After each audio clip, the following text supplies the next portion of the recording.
Hi, this is Mike from Mike's Unboxing Reviews and How To, and on today's video we'll be taking a look at the Vytronix stick vacuum. It's a super cheap vacuum, but does it suck? Let's find out.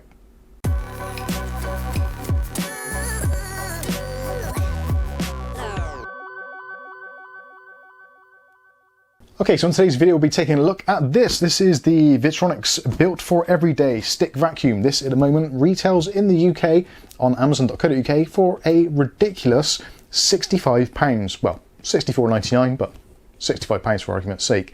And this is pretty much one of the cheapest kind of Dyson equivalents that I've seen on Amazon. And the mother-in-law needs a new vacuum. She's getting on a little bit and she doesn't want a big heavy vacuum. So I figured this would be an excellent chance to test this one out and actually see if it's actually a really good vacuum. For £65, in theory, it should be pretty awful. If you think the Dyson equivalent, something like the V7 Animal, is the best part of kind of £200 to £300, depending when you buy it. They do often have special offers on. But at even £200, this thing being realistically kind of like a quarter or a third of the price, yeah, it does need some investigation. So we're going to do an unboxing, do some practical testing, see what it's like, and I'll give you my final thoughts at the end of the video. So first of all, packaging wise, actually it looks pretty decent, and I was expecting it to come in kind of some basic brown box, but actually this looks pretty decent. And as you can see, it's got the details on there. So it's got the branding up here, Vytronix. Sorry, I'm looking at my monitor over there. And the model number is the NIBC22, and for some reason it's got a batch number on there. I don't know why that's got on there, but it tells you what it is on the box. It's basically a 3-in-1 stick vacuum cleaner. So it's available to be used handheld with kind of like a little dust brush. You've got the extension bar on there, and you've got the kind of animal bar on the bottom, so you can just use it as a regular vacuum. So whether it's doing a complete clean of the house, or whether it's just a spot clean in on the stairs, or maybe you've got some cats and you're trying to clean up a bit of cat hair, this in theory should be absolutely perfect. Again, £65, pretty awesome. It's got a 22-volt battery, which, yeah, excellent. It's a lithium ion, and it's actually removable as well. So you can, if you want to, you can stock up on batteries. You can charge them separately as well, but we'll take a look at that later. So this does add a little bit of flexibility. And for those of you that are a bit concerned, saying, oh, I've never heard of them before, I actually checked out their website before I made the purchase, and they actually look to be the real deal. They've been trading for about 5 years or so, so a relative newbie in the market, but they offer spare parts, downloads, instruction manuals, all that kind of stuff. So if you want to, you can just go over to their website, which I'll put in the video description below, so you can check out for yourself. And they actually do a wide range of different vacuums and other electrical products, so yeah, maybe worth a look. This hasn't been sent to me for review or anything like that. I literally did buy this out of my own money, purely for the purpose of testing, and also possibly as a belated Christmas gift. So anyway, let's get on with the unboxing and see what we get, all that kind of stuff. On the sides, got the usual kind of deal, so you've got pictures, batch numbers, etc. On that side, pretty much exactly the same deal again. So let's take a look and see what we actually get.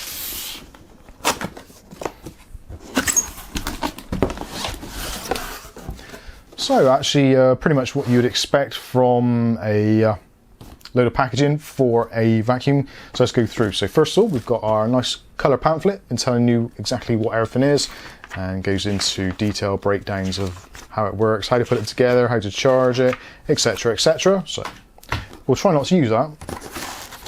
We've got some packing cardboard. We've got a box of accessories there. So that is all of your attachments, which we'll go through in a little bit of depth later. Also, there is a charging brick. So this is actually a real convenient feature. Some people don't like to have these vacuums because you've got to have a wall mount and all that kind of stuff, and you've got to drill into the wall. It can be a real palaver. Some people just want to have a vacuum they can just plug in somewhere convenient and just pick it up when they need it. And with one of these kind of adapters, it's absolutely perfect. And also, if anything goes wrong, you can just replace these pretty easily, again, from the spare parts on their site, or actually just by looking at the voltage on there and picking a barrel connector which is suitable, which should do the job. So a little bit of flexibility there, and if you do need to replace the power point at some point, or maybe you want one upstairs, maybe you want one downstairs, you can quite easily get an extra one or two of these to have them dotted around the house. Next up, we've actually got the main kind of vacuuming head, which has got actually a really nice swivel design there, which is really good. And there is like a plastic tube in there, which hopefully you can see from either the overhead shot or the front on view. I'll try and do some B-roll of this later so you can get some close-ups. But yeah, that looks really good. And those bits look like they pop out as well if you want to do any maintenance, you know, clear out the tubes, etc. Got some wheels on the bottom there, which yeah, hopefully they'll be a little bit easier for when you're actually pushing it along to keep it nice and level. Got a really reasonable, decent sized brush bar there. It's not huge. It's very similar to the Dyson V7 if you're kind of looking at that sort of thing. And you've got like a felt bar there, and you can actually remove this quite easily. There's a little tab you just pull out on the side, and then you can pull out your brush bar and clean everything off. Whether or not you can get these replacement brush bars, I don't know at the moment, so that's something we'll have to look into. But essentially looks very easy to get access to. Actually, slightly easier than the Dyson, because the Dyson you actually need to get a coin or something to actually twist the mechanism. So yeah, that's all really good. Like that a lot. Yeah, looks like it's going to do the job very easily. It is a powered head as well. This is around about 11 or 12 watts of power that it uses, and there's connectors built into the end there, as you expect with a lot of these stick vacuums that use power attachments. So yeah, pretty good, like that. Next up, we've got the main wand. So take a quick look at that. So we've got yep, appears to be all metal construction apart from the plastic end pieces. You've got a quick release lever there, and you've got the points there that make the electrical connection. Yeah, really good. And doesn't seem to be a great deal of flex in there, so that's really nice. Yeah, works out well. And actually it's the same colour pretty much as the DC7 Animal. So yeah, this is going to be a very good comparison. And last up, we've got the actual unit itself. Now the first thing I noticed with this is it is actually a little bit heavier than the V7 from Dyson. The V7 from Dyson, just the actual assembly itself, weighs around about 1.3, 1.4 kilos, whereas this actually is about 2.3 kilos, so it is about a kilo heavier. Whether that's a good thing or not, I don't know. It does appear to be actually very nicely made in polycarbonate, all that kind of stuff, plastics. On the side, you've got your charging port, so you can plug your charging port straight into there. You've got all the usual features, so you've got a trigger. Now, the nice thing about the trigger, actually, I noticed this already, is you pull the trigger and it basically stays on. So just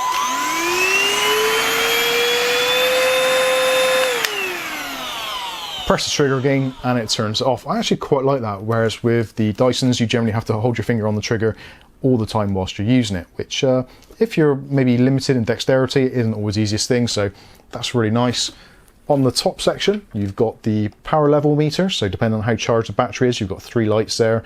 Also, you've got an eco mode, so you can use eco mode. They say this lasts for about 45 minutes on a full charge in eco mode. With the full power mode, they didn't actually state a time, so we'll maybe take a look at that a little bit later on in the review, see how long it lasts. You've got all the sort of usual features you'd expect to see. So again, lithium-ion battery for kind of reliability, etc. You can take all this apart, so nice and easy to actually remove the dust from the bottom. Just press that in and this flips down. I would have liked to have seen that probably flip down a little bit further just to give it a clear access, otherwise you're going to get dust and debris kind of settling in this section here. But overall, yeah, looks pretty decent, does the job. If you press the button on the top, that actually releases the entire canister, so that way you can keep this separate, and maybe if you need to clean this, you can take it over to the sink area or whatever and give it a wash through. There is a filter in there as well, I believe, somewhere. Sorry about that, we had to pause there briefly, just trying to work out how this goes. I haven't read the instruction manual, so I'm winging this. But the top section basically unscrews, and then inside of there you've got this filter section, so you can take all of that out and clean it. The top filter there does appear to be removable, yeah, so you can just take it out, clean it up nice and easy, so stick it in the dishwasher or washing machine or under the tap, whatever you want to do. Clear fresh water generally is the best way with those, and that just locks into there. This section again, nice and easy to clean if you need to. Actually, I'm quite impressed with this. I thought it was going to be a lot worse than it actually is. It does seem to be pretty sturdy actually, nice decent construction. And just to see if, yeah, actually when the unit is away from the actual cleaner itself, that does flip out of the way entirely, so if there is any debris you need to get to, you can do. Rubber section on the bottom there as well to kind of keep it solid and filtered, all that kind of stuff. Yeah, I'm quite impressed with that. All locks together nice and cleanly, and there is a little kind of hook latch there which connects up, and you've got your electrical connection, so if you get any issues with electrical connectivity, then every now and then you might want to just give those tabs a little clean off. But what we do is hook that on there, snap it together, and you're ready to go. So looking at the battery itself, so there's a release tab there, so you press that release tab in, and then you can pull the battery unit out.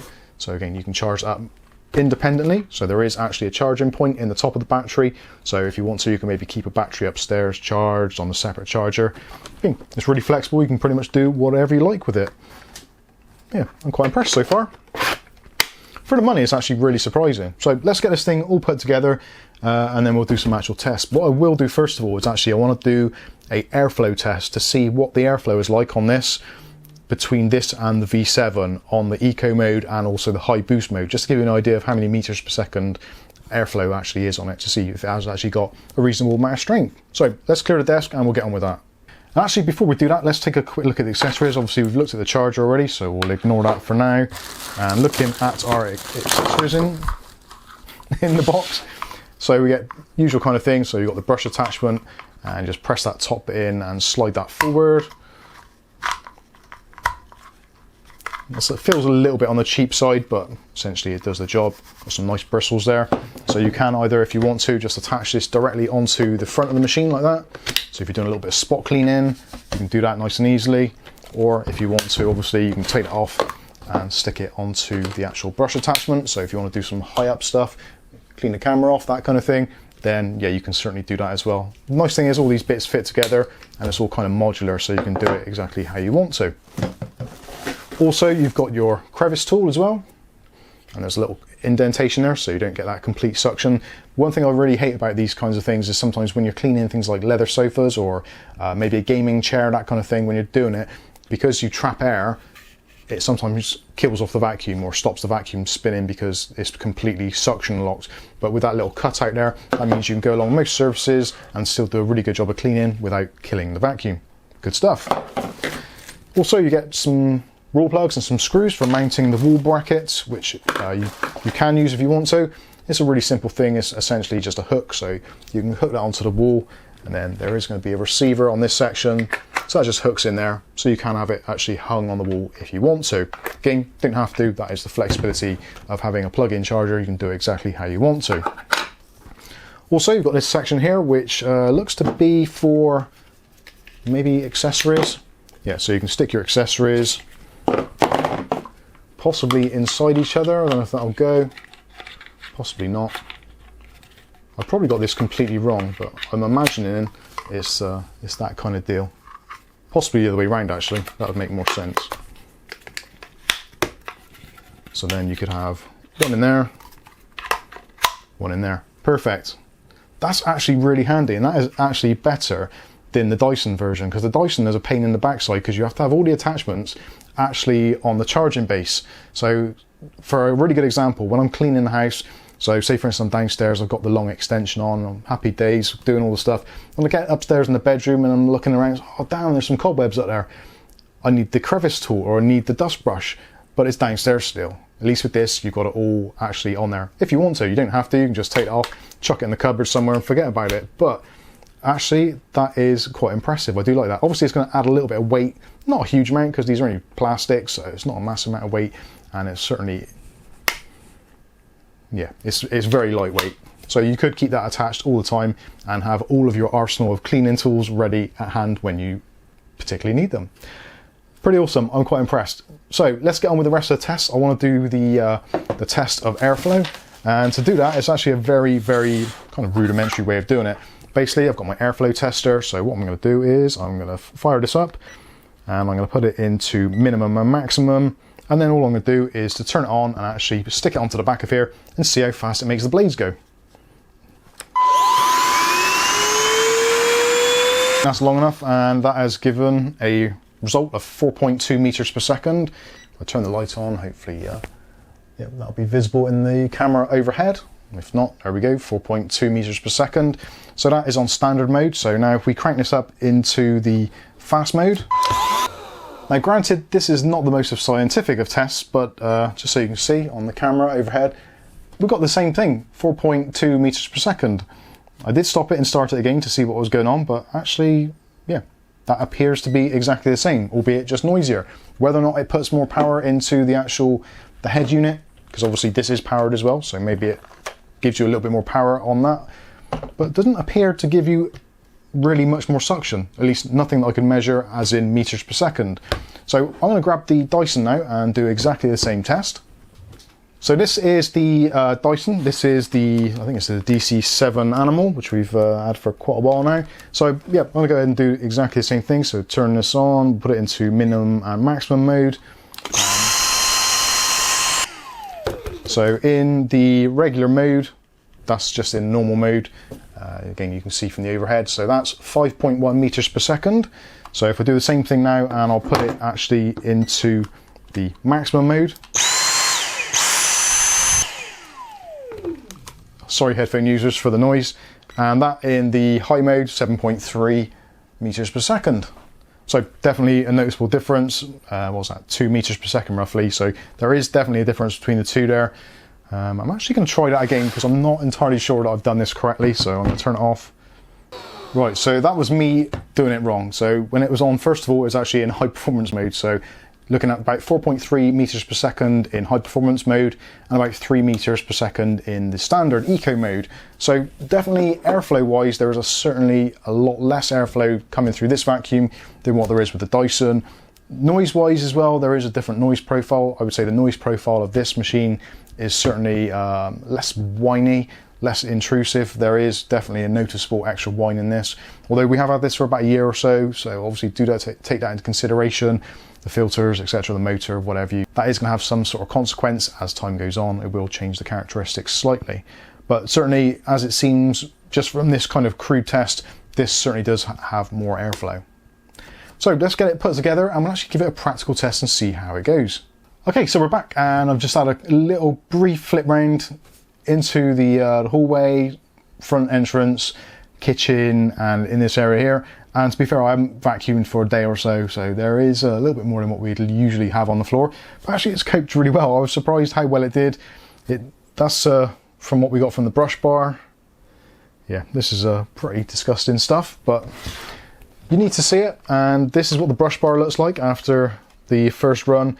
It does appear to have picked up a lot, and I was surprised how much is picked up. So if you're in a house where you've got cats or you've got people with long hair, then you are probably going to spend quite a lot of your time actually cleaning the brush bar off, which is pretty much an inherent problem with most vacuums. There are a couple which have got that kind of tangle-free design, but they do generally cost considerably more. So I don't think it's entirely unexpected to see that. Our little white cat is horrendous and shedding fur quicker than we can actually get it behind her. So there is, yeah, as you can see, there is absolutely tons of the stuff on here. Actually, I think it's done a really good job. It's picked up a lot more than I thought it would. So just like hair and fluff wise, really ideally that should have been in the canister. But anyway, sorry for those of you that are getting grossed out by this, but I will wash my hands after, I promise. So actually in the canister itself, I did notice because of the large amount of fur and fluff, it's actually got sort of stuck in this center section here, or kind of like the front section. So yeah, I'm going to empty this. So you can see what we've got there. And actually, I'm quite impressed that nothing's actually stayed in the canister. You do find with the Dyson, especially the DC7, there tends to be stuff around the top here. Is it DC7 or DC6, one of the two? But you get a lot of stuff. Well, you can probably see it. There's like kind of bits stuck around this top section and around the filter area. It just gets stuck there, whereas that actually seems to be pretty clean. So quite impressive. And what we've got, so we've got the world's biggest fur ball. Good job the cats weren't eating that. We've got a selection of things here. So we've got some pebbles from outside, from the stone chip housing we've got outside. So we've got that. There's sand. There's some really small particles in here. Little bits of stone again, all sorts of stuff. Yeah, pretty gross stuff, but it's actually picked up quite a lot. And considering the house has been vacuumed relatively recently and we're on lockdown, so we're not going in and out that much, this actually managed to pick up a lot more than I expected it to. Again, this is pretty gross. I do apologise for that. But overall, I think actually for the £65 asking price, it is very comparable actually in performance to pick up, especially against this Dyson, which I think I paid about 150, which was a kind of refurbished model. So even though it does sound very powerful and the actual wind speed is very powerful, it doesn't, in my opinion, seem to pick up quite as much as this. I was actually quite shocked how much is picked up in a very short amount of time. The one downside is this is only kind of like a half-litre container, which most of these generally tend to be, although this does look a little bit wider at the bottom, so that is going to be helpful in some aspects. I think for a general purpose vacuum around the home, or maybe in a workshop area or studio, whatever the case may be, I think it's actually going to be absolutely fine. One of the biggest concerns I've got is the weight difference, like being an extra kilo heavier, for some people with slightly less strength in their wrists and arms, you may find it a little bit tiring. Certainly did notice a definite difference in the weight and the sheer size of it. You can see it is quite a lot bigger in some respects. It does look a bit more chunky. But having said that, it is kind of like I said earlier, a quarter of the price. So considering how much it actually costs and the flexibility and all that kind of stuff, really there's not a great deal between them. I really do like this section, the whole kind of clip-on bit. This is a fantastic addition. I wish Dyson would do something similar to this. It would make life a lot simpler. And all the connections go together easily, nicely. They all click together as they're meant to. So yeah, overall, actually, I've got to be honest with you, for £65, it's definitely going to stay. I'm not going to send it back, and I probably will give it to Kath's mum as a present. Well, we will give it to Kath's mum as a present. You get the general idea. So let me know what you think about this in the video description below and in the comment section, all that kind of stuff. Would you go cheap on a vacuum? Obviously, as a primary vacuum, it probably doesn't do quite enough. Although if you're in kind of rented accommodation or temporary housing or whatever the case may be, and you don't have the money for a big vacuum and you don't have the space for a big vacuum, then actually I can see this making a lot of sense. For a family home, that kind of thing, as a supplement to your existing vacuum, definitely worthwhile doing. And again, for the portability, if you want to take it out to the car, clean the car maybe, in the loft space, basically it's just light and portable. So again, £65 as an additional vacuum in a family home, fantastic. As a primary vacuum in a smaller place, caravans, that kind of thing. Actually, that's one thing I didn't think of. Caravans and mobile homes, that kind of thing. That's going to be perfect because you can tuck this away somewhere nice and easily. It's not going to take up a ton of room and it'll get the job done. And battery life actually seems brilliant. I had this on the eco mode and also full power mode for about 10 minutes or so, and I don't think the battery level even moved. So it's not going to be one of those things where you're kind of got that panic installed in you that, oh God, the battery's going to run out, I've got to get this done quickly. I was just doing it quite casually and yeah, seemed to do it very well. So again, let me know what you think about this in the video description below in the comments, and yeah, would you buy one? I certainly would. So I've been Mike, this is Mike's Unboxing Reviews and How To, and hopefully we'll catch you guys in the very next video. Thanks for watching.